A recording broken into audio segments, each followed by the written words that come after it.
ओम शांति। ओम शांति। ओम शांति। आज 26 तारीख 2025 प्रातः मुरली। ओम शांति। बाप दादा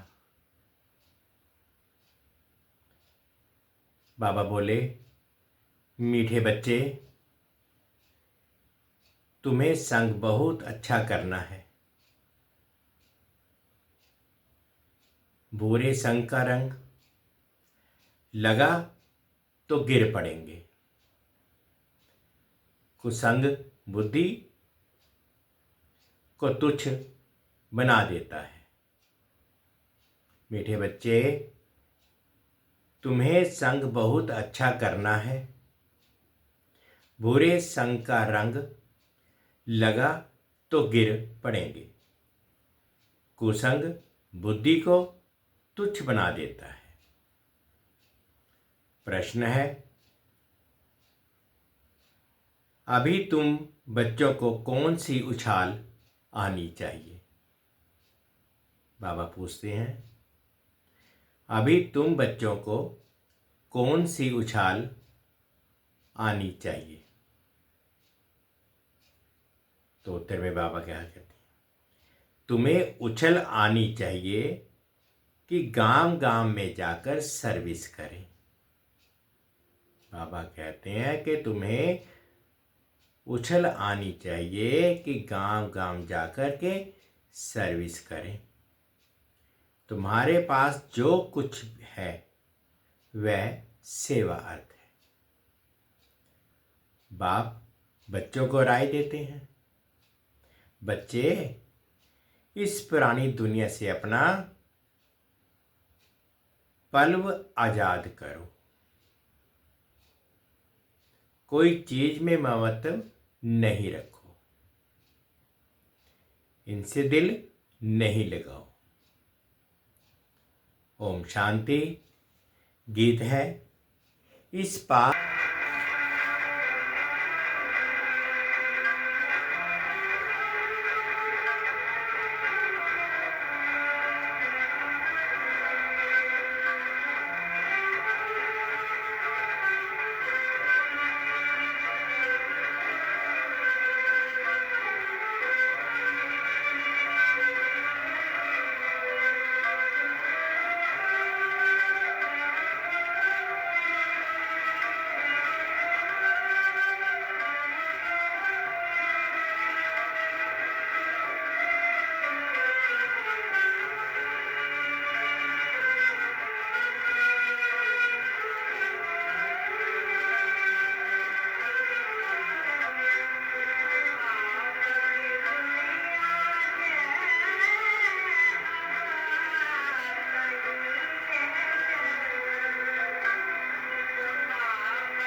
ओम शांति। पाप आत्माओं को दुनिया और पुण्य आत्माओं को दुनिया नाम आत्माओं का ही रखा जाता है। अभी यहाँ दुख है तब पुकारते हैं। बाबा कहते हैं कि यहाँ अभी दुख है तभी तो बाबा को पुकारते हैं। पुण्य आत्माओं को दुनिया में पुकारते नहीं कि कहाँ ले चलो। बाबा कहते हैं कि बच्चे इस दुख की दुनिया में ही तो पुकारते हैं। पाप की आत्मा जब बन जाती है तो पाप को याद करती है। अगर पुण्य आत्मा है तो वो पाप को भी याद नहीं करती। इसलिए बाबा कहते हैं तुम बच्चे समझते हो ये कोई पंडित व सन्यासी शास्त्रवादी आदि नहीं सुनाते। यह खुद भी कहते हैं मैं ये ज्ञान नहीं जानता था। ये बाबा खुद कहते हैं कि मैं ये ज्ञान नहीं जानता था। रामायण आदि शास्त्र तो ढेर पढ़े थे। बाबा कहते हैं कि मैंने रामायण नहीं ये ज्ञान नहीं जानता था। भले मैंने शास्त्र आदि पढ़े हैं, रामायण पढ़ी है, ढेर पढ़ते थे। बाकी ये ज्ञान हम तुमको सुनाते हैं, ये भी सुनते हैं। अभी ये है पाप आत्माओं की दुनिया। पुण्य आत्माओं के लिए सिर्फ कहेंगे कि ये होकर गए हैं, बस पूजा करके आ जाएंगे। शिव की पूजा करके आएंगे। तुम बच्चे अब किसकी पूजा करेंगे? बाबा पूछ रहे हैं कि तुम बच्चे अब किसकी पूजा करेंगे? तुम जानते हो ऊंच से ऊंच भगवान है शिव। वह है ओबीडियंट बाप, टीचर, ओबीडियंट प्रिस्पेक्टर, साथ ले जाने की गारंटी और कोई गुरु आदि कर ना सके। सो भी वह कोई सबको थोड़े ही ले जाएंगे। अभी तुम सम्मुख बैठे हो, यहां से अपने घर में जाने से भी तुम भूल जाएंगे। यहां सम्मुख सुनने से मजा आएगा। बाप घड़ी घड़ी कहते हैं बच्चे अच्छी रीति पढ़ो, इसमें गफलत नहीं करो, कुसंग में नहीं फंसो, नहीं तो और ही तुच्छ बुद्धि हो जाएंगे। बच्चे जानते हैं हम क्या थे, क्या पाप किए। अब हम ये देवता बनते हैं। ये पुरानी दुनिया तो खत्म होनी है, फिर यहां मकान आदि की क्या परवाह रखनी है। इस दुनिया का तो जो कुछ है वह भूलना है, नहीं तो रुकावट डालेंगे, इसमें दिल लगता नहीं। हम नई दुनिया में अपने हीरे जवाहरातों के महल जाकर बनाएंगे। यहां के पैसे आदि कोई चीज अच्छी लगती होगी तो शरीर छोड़ते समय उसमें मोह चला जाएगा। हमारा हमारा करेंगे तो वह पिछाड़ी में सामने आएगा। ये तो सब यहां खत्म हो जाना है। हम अपनी राजधानी में आ जाएंगे। इससे क्या दिल लगानी है, वहां बहुत सुख रहता है, नाम ही है स्वर्ग। अभी हम चले अपने वतन। ये तो रावण का वतन है, हमारा नहीं। बाबा कहते हैं कि हम तो चले अपने वतन, ये हमारा नहीं है वतन, ये तो रावण का वतन है जिसमें दुख ही दुख है। अब हम सुख की दुनिया में जाएंगे।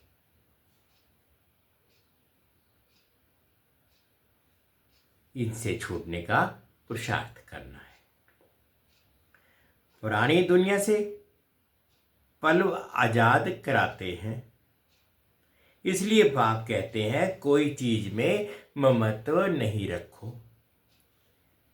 पेट कोई जास्ती नहीं मांगता। फालतू चीजों पर खर्चा बहुत होता है।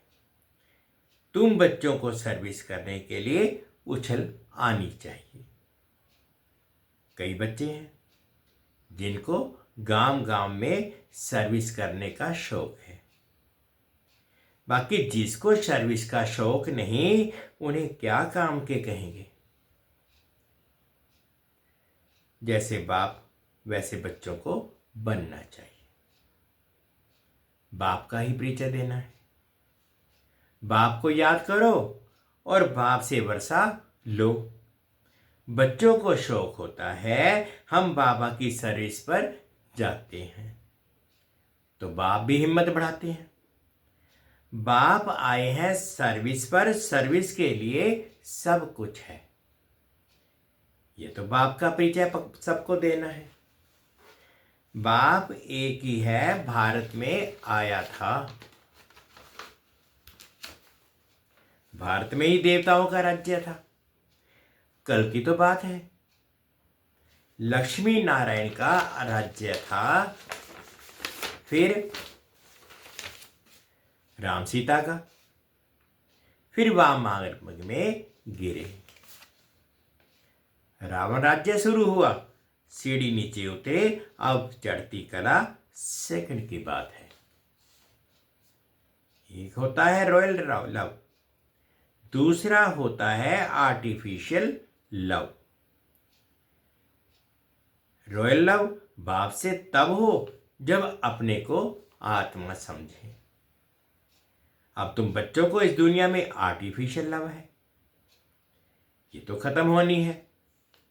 सर्विस करने वाले कभी भूखे नहीं मर सकते, तो सर्विस का शौक बच्चों को शौक रखना चाहिए। तुम्हारी ईश्वरीय मिशन बड़ी सहज है। कोई समझते नहीं कि धर्म कैसे स्थापन होता है। क्राइस्ट आया, क्रिश्चियन धर्म की स्थापन किया। धर्म बढ़ता गया, उसकी मत पर चलते चलते गिरते आए।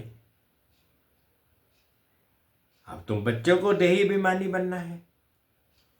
आधा कल्प रावण राज्य में हम बाप को भूल गए। अब बाप ने आकर सुजाग किया है। बाबा कहते ड्रामानुसार तुमको गिरना ही था, तुम्हारा भी दोष नहीं। रावण राज्य में दुनिया को ऐसी हालत हो जाती है। बाप कहते हैं अब मैं आया हूं पढ़ाने, तुम फिर से अपनी राजाई लो। मैं और कोई तकलीफ नहीं देता हूं। एक तो बाजार की छीछी गंदी चीजें ना खाओ और मामेकम याद करो। अभी तुम बच्चे जानते हो ये ड्रामा का चक्र है जो फिर रिपीट होगा। तुम्हारी बुद्धि में ड्रामा के आदि मध्य अंत का ज्ञान है। तुम कोई को भी समझा सकते हो। पहले तो बाप को की याद रहनी चाहिए। सर्विस के लिए आपस में मिलकर साथी बना लेना चाहिए। माताओं को भी निकलना चाहिए। इसमें डरने की कोई बात नहीं। चित्र आदि सब तुमको मिलेंगे। तुम्हारी सर्विस जास्ती होगी। कहेंगे आप चले जाते हो, फिर हमको कौन सिखाएंगे। बोलो, हम सर्विस करने के लिए तैयार हैं। मकान आदि का प्रबंध करो, बहुतों के कल्याणार्थ निमित्त बन जाएंगे। बाबा सर्विस का उमंग दिलाते हैं। बच्चों में हिम्मत है तो सर्विस भी बढ़ती है। ये कोई मेला नहीं जो 10-12 दिन 15 दिन चला फिर खलास। ये मेला तो चलता ही रहता है। यहाँ आत्माओं और परमात्माओं का मिलन होता है, जिसको ही सच्चा मेला कहा जाता है। वह तो अभी चल ही रहा है। मेला बंद तब होगा जब सर्विस पूरी होगी। ड्रामानुसार बच्चों को सर्विस का बड़ा शौक चाहिए, जो बेहद के बाप में नॉलेज है। वह बच्चों की को बुद्धि में है। ऊंचे ते ऊंच बाप से हम कितना ऊंच बनते आए हैं। ऐसे ऐसे अपने से बातें करनी है, आपस में सेमिनार करना है। बाबा से राय कर सर्विस में लग जाओ। कोई मदद की दरकार हो तो बाबा दूल्हे लाल बैठा है।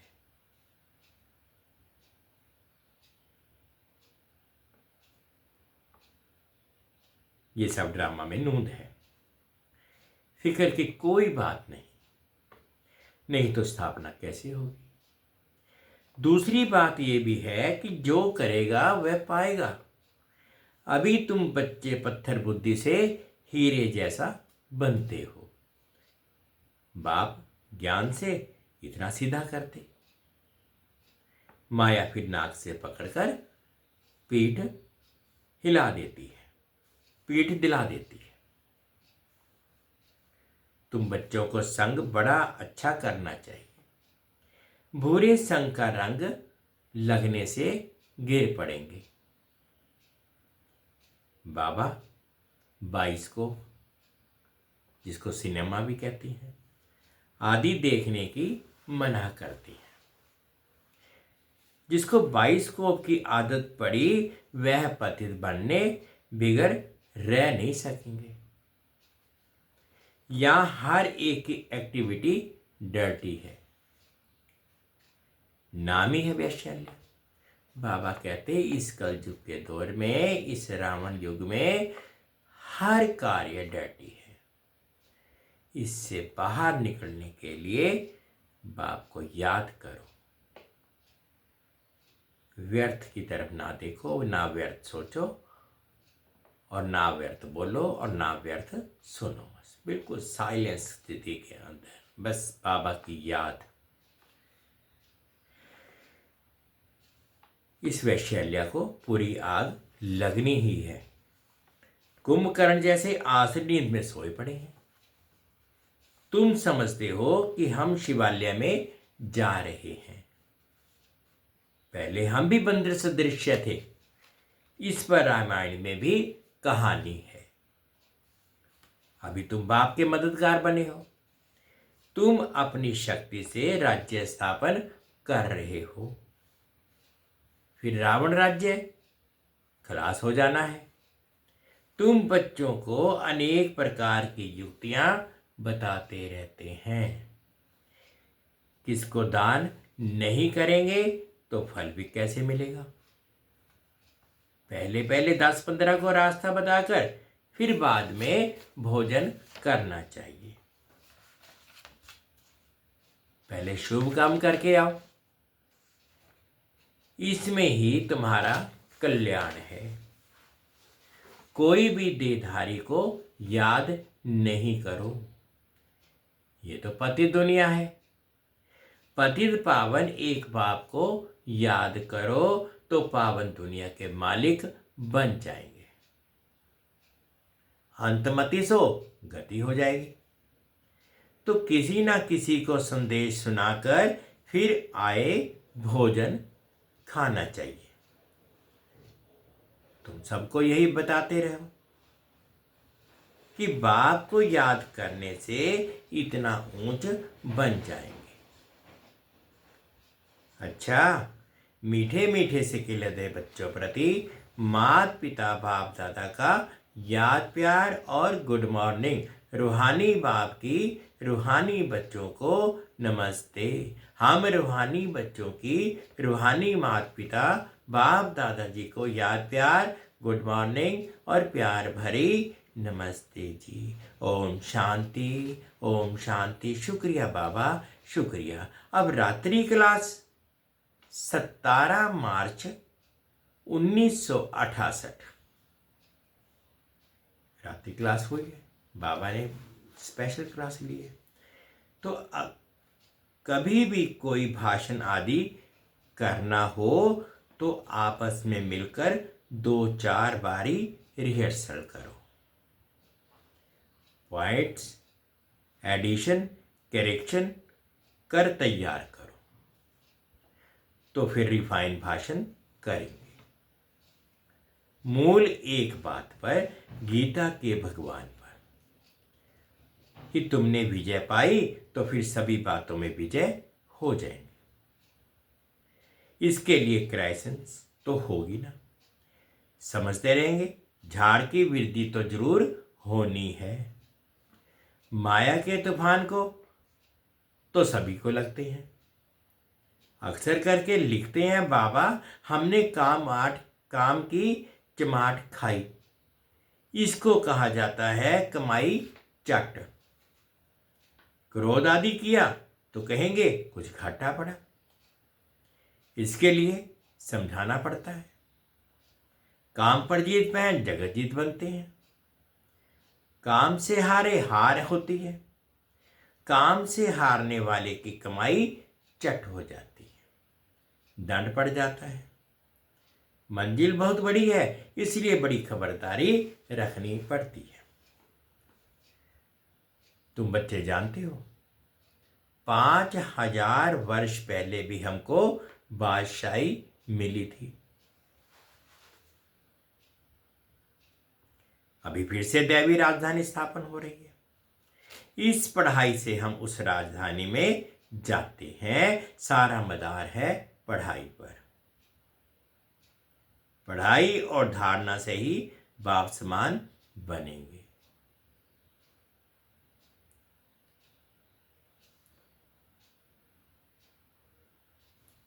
रजिस्टर भी चाहिए ना, जो मालूम पड़े कितनों को आप समान बनाया।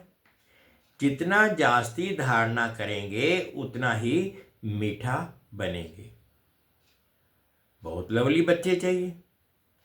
तुम बच्चों के लिए ही वह दिन आया आज, जिसके लिए मनुष्य बहुत कोशिश करते हैं कि मुक्ति में जावें। बाप सभी को इकट्ठा ही मुक्ति, जीवन मुक्ति देते हैं। जो देवता बनने का पुरुषार्थ करते हैं वही जीवन मुक्ति में आएंगे, बाकी सभी मुक्ति में जाएंगे। हिसाब एक्यूरेट नहीं निकाल सकते। कोई तो रहेंगे भी, विनाश का साक्षात्कार करेंगे। ये सुहावना समय भी देखेंगे। हर बात में पुरुषार्थ करना होता है। ऐसे भी नहीं याद में बैठेंगे तो काम हो जाएगा।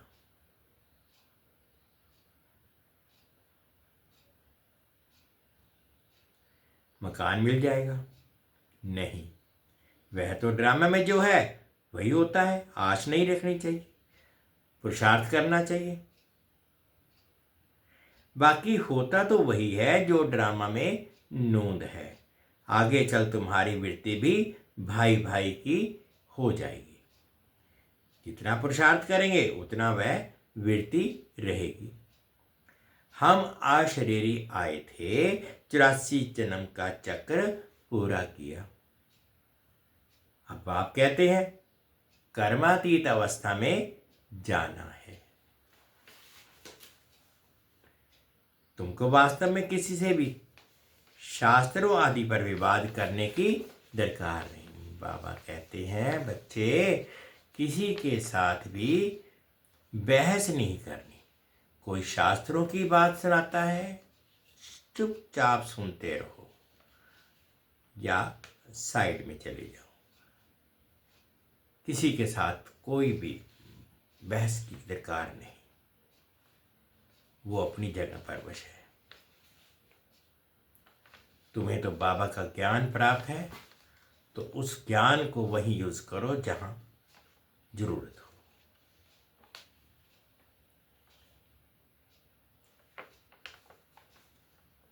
तुमको वास्तव में किसी से भी शास्त्रों आदि पर विवाद करने की दरकार नहीं। मूल बात है ही याद की और सृष्टि के आदि मध्य अंत को समझना है। चक्रवर्ती राजा बनना है, इस चक्कर को ही सिर्फ समझना है। इनका ही गायन है सेकंड में जीवन मुक्ति। तुम बच्चों को वंडर लगता होगा। आधा कल्प भक्ति चलती है, ज्ञान रिंचक नहीं। ज्ञान है ही बाप के पास और बाप द्वारा ही जानना है। ये बाप कितना अनकॉमन है, इसलिए कोटों में कोई निकलते हैं। वह टीचर्स ऐसे थोड़ी ही कहेंगे। ये तो कहते हैं मैं ही बाप, टीचर और गुरु हूं। तो मनुष्य सुनकर वंडर खाएंगे। भारत को मदर कंट्री कहते हैं क्योंकि अंबा का नाम बहुत वाला है।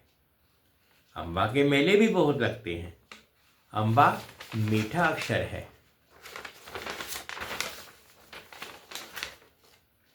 छोटे बच्चे भी मां को प्यार करते हैं ना, क्योंकि मां खिलाती पिलाती संभालती है। अब अंबा का बाबा भी चाहिए ना। ये तो बच्ची है एडॉप्टेड, इनका पति तो है नहीं। ये नई बात है ना। प्रजापिता ब्रह्मा जरूर एडॉप्ट करते होंगे। ये सभी बातें बाप ही आकर तुम बच्चों को समझाते हैं। कितना मेला लगता है, पूजा होती है, क्योंकि तुम बच्चे सर्विस करते हो। मम्मा ने जितना ही को पढ़ाया होगा उतना और कोई पढ़ा ना सके। मम्मा का नामाचार बहुत है, मेला ही बहुत लगता है। अभी तुम बच्चे जानते हो कि बाप ने ही आकर रचना के आदि मध्य अंत का सारा राज तुम बच्चों को समझाया है। तुमको बाप के घर का भी मालूम पड़ता है। बाप से ही लव है, घर से भी लव है। ये ज्ञान तुमको अभी मिलता है।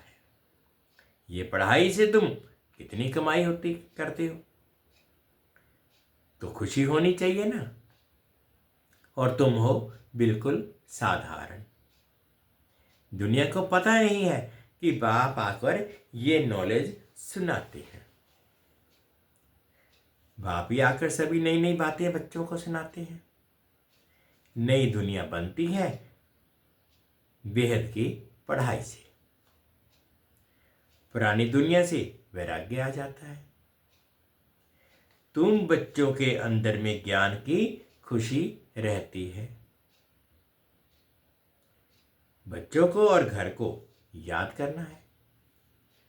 घर तो सभी को जाना ही है। बाप तो सभी को कहेंगे ना कि बच्चों हम तुमको मुक्ति, जीवन मुक्ति का वर्षा देने आया हूं। और भूल क्यों जाते हो? मैं तुम्हारा बेहद का बाप हूं, राजयोग सिखलाने आया हूं। तो क्या तुम श्रीमत पर नहीं चलेंगे? फिर तो बहुत घाटा हो जाएगा।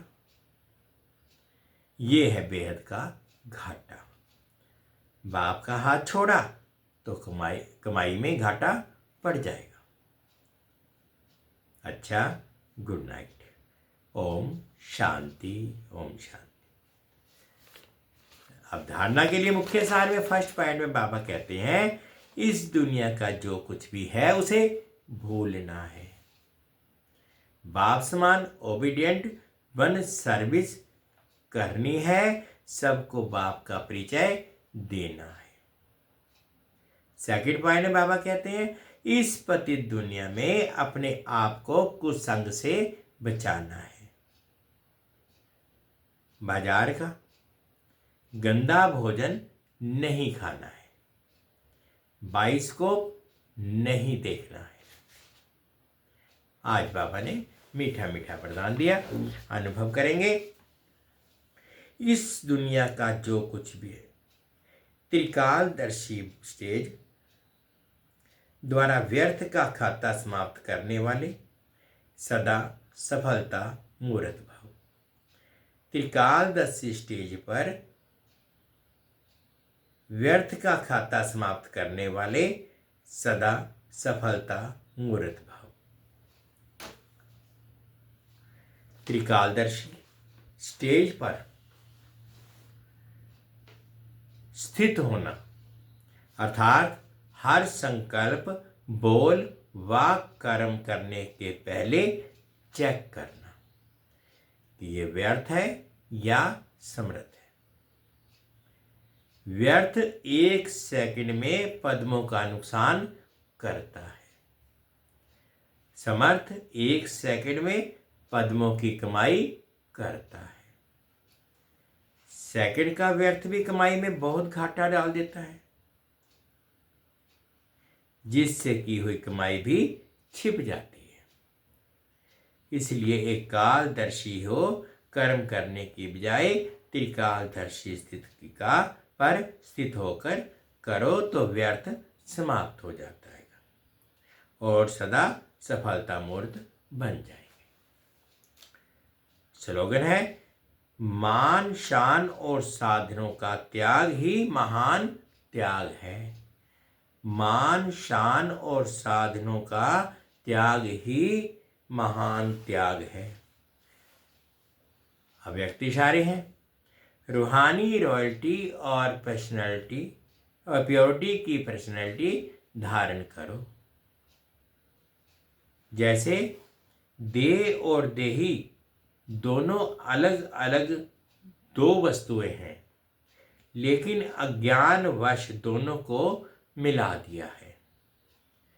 मेरे को मैं समझ लिया है और इसी गलती के कारण इतनी परेशानी, दुख और अशांति प्राप्त की है। ऐसे ही है अपवित्रता और विस्मृति के संस्कार जो ब्राह्मणपन के नहीं है, शूद्रपन के हैं। इनको भी मेरा समझने के माया के वश हो जाते हैं और फिर परेशान होते हो। जैसे देह और देही दोनों अलग अलग 2 वस्तुएं हैं, लेकिन अज्ञानवश दोनों को मिला दिया है।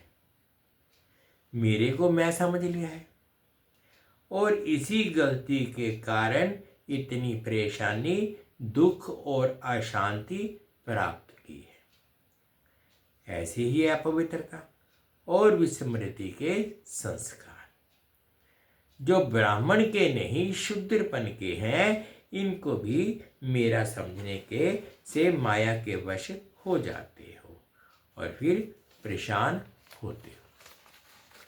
मीठे बच्चे, तुम्हें संग बहुत अच्छा करना है। बुरे संग का रंग लगा तो गिर पड़ेंगे।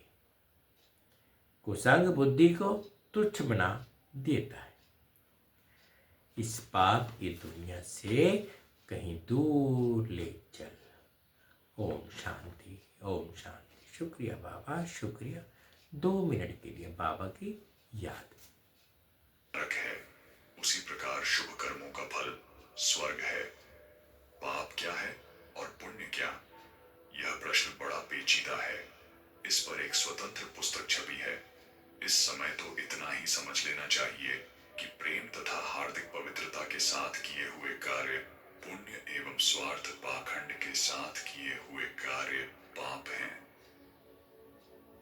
पाप पुण्य की व्याख्या बुद्धि के द्वारा ठीक ना हो सके तो भी अंतरात्मा उसे जानता है। गूंगा मनुष्य स्वाद न बता सके तो भी उस स्वाद को जानता है। पुण्य कर्मों से तत्क्षण आत्मा में एक शांति प्राप्त होती है। उसके विरुद्ध पाप कर्मों में एक जलन उठती है। मजहबी कर्मकांड मन की पवित्रता में कुछ सहायता दे सकते हैं, पर वे स्वयं कोई धर्म नहीं है। शंख फूंकने या घड़ियाल टनटनाने से कुछ धर्म नहीं होता। इससे मनोभूमि को पवित्र करने में कुछ सहायता मिलती है। यदि किसी का मन ऐसा दुष्ट हो कि उसके अंदर दुर्भावनाएं ही उठती रहे, तो कोई भी कर्मकांड उसे स्वर्ग नहीं पहुंचा सकता। अज्ञानी लोग मजहबी कर्मकांडों को स्वर्ग का साधन समझते हैं। यथार्थ में वह बहुत ही तुच्छ साधन मात्र है। मजहबी रीति रिवाज धर्म नहीं हो सकते। दया, प्रेम, उदारता, सत्यपरायणता धर्म के अंग हैं। आत्मा को संतोष देने वाली आंतरिक सद्वृत्तियां ही पुण्य कही जा सकती हैं। उनके द्वारा ही स्वर्ग प्राप्त होना संभव है। अंधविश्वासों में पड़े रहना अंधेरे में भटकने के बराबर है। जैसे जीवन में अन्य अनेक निष्प्रयोजन कार्यों में हम अपना समय नष्ट करते हैं, वैसे कितनी ही मजहब परंपराएं भी ऐसी ही हैं जिनमें बिल्कुल व्यर्थ समय बर्बाद होता है और उनसे परलोक का रत्ती भर भी प्रयोजन सिद्ध नहीं होता। शुभ कार्यों से आंतरिक प्रसन्नता होती है। यह प्रसन्नता परलोक में स्वर्ग रूप में उसी प्रकार प्रस्फुटित होती है जैसे पाप कर्म नरक के रूप में। नरक के विषय में जैसी हमारी कल्पना होती है, वे प्रायः वैसे ही उससे मिलते जुलते दिखाई देते हैं। उसी प्रकार स्वर्ग की कल्पना भी सत्य है। धर्मात्मा हिंदू को बैकुंठ इंद्रलोक का सुख मिले और सुकर्मों से मुसलमान को गिलमाओं वाली जन्नत मिले तो कुछ आश्चर्य की बात नहीं है, क्योंकि स्वर्ग नरक हमारे आज के दृष्टिकोण के अनुसार कल्पना मात्र है। चाहे कल्पनाएं उस समय सत्य ही प्रतीत होती हों। स्वर्ग सुख भी नियत समय तक ही रहता है। स्वर्ग का आनंद मिलने का उद्देश्य यह है कि उसकी आत्मिक योग्यता अधिक चैतन्य एवं उत्साहित होकर आगामी जीवन में अधिक सूक्ष्म बन जाए। स्वर्ग सुख के अधिकारी जो व्यक्ति होते हैं, उनकी तुच्छ इंद्रिय लिप्साएं पहले ही शांत हो जाती हैं। इसलिए जैसा कि अज्ञानी समझते हैं स्वर्ग लोक इंद्रिय वासनाएं तृप्त करने की सामग्री से ही भरपूर है, वैसा ही नहीं होता। इंद्रियों के गुलाम और वासना के कीड़े स्वर्ग सुख से बहुत दूर रहते हैं। मद्यपान, वेश्यागमन, मैथुन आदि का नाम ही यदि स्वर्ग में हो, तो ऐसे स्वर्ग के लिए इतना तप करने की कुछ आवश्यकता नहीं। वह कुछ पैसा खर्च करके जहां भी चाहे जब प्राप्त किया जा सकता है। यथार्थ में स्वर्ग सुख इंद्रियों का सुख नहीं, वरन अंतःकरण चतुष्टय मन, बुद्धि, चित्त, अहंकार का आनंद है। यह इंद्रिय सुख की अपेक्षा बहुत ऊंचे दर्जे का है। अध्यात्म तत्व के जिज्ञासु जानते होंगे कि आत्मा में अनंत शक्ति है। ईश्वर का अंश किसी प्रकार अशक्त नहीं है। वह इच्छा मात्र से ही स्वर्ग नरक की रचना कर लेता है। इसमें आश्चर्य और अविश्वास की कुछ बात नहीं है। ईश्वर ने इच्छा की कि एकोहम बहुश्याम, मैं एक हूं, बहुत हो जाऊं। बस वह दृश्य जगत के रूप में प्रकट हो गया। आत्मा इच्छानुसार जागृत अवस्था, स्वप्न अवस्था और सुषुप्ति अवस्था की रचना करता है।